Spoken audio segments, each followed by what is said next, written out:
Madhav entertainment के नव नव ऑडियो वीडियो सबसे पहले देखबाक लेल हमर चैनल के लाल बटन दबा के सब्सक्राइब करी आ घंटी के निशान के जरूर दबाओ।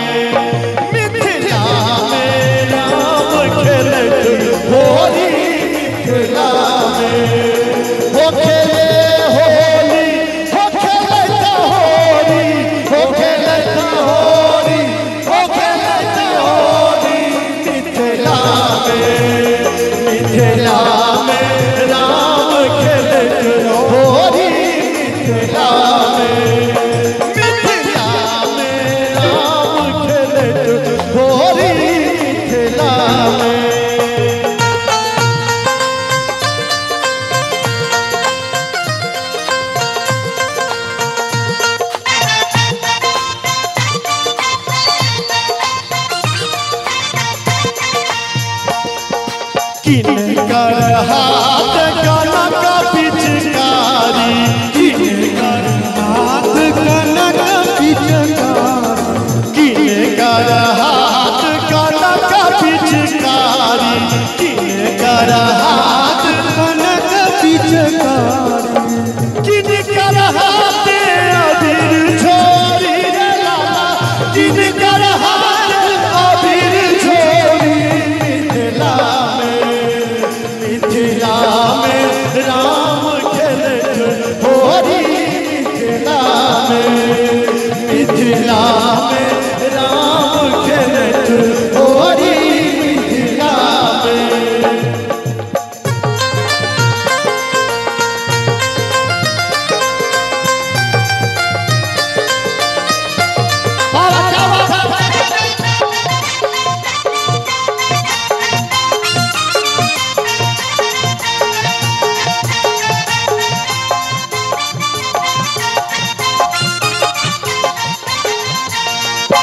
अरे राम जी के हाथ कनक पिचकारी, राम जी के हाथ कनक पिचकारी, राम जी के हाथ कनक पिचकारी, राम जी के हाथ कनक पिचकारी, सिया जी के हाथ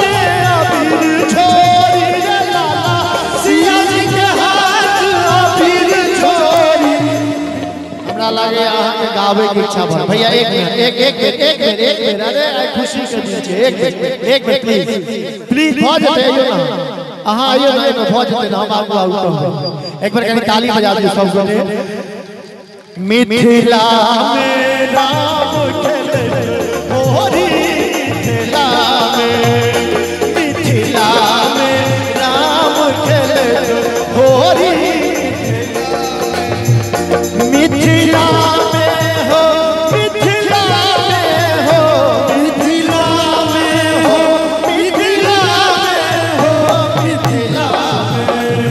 मिथिला में राम खेलत होरी, मिथिला में।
के भीजे पिया पीताम्बर राम जी के भीजे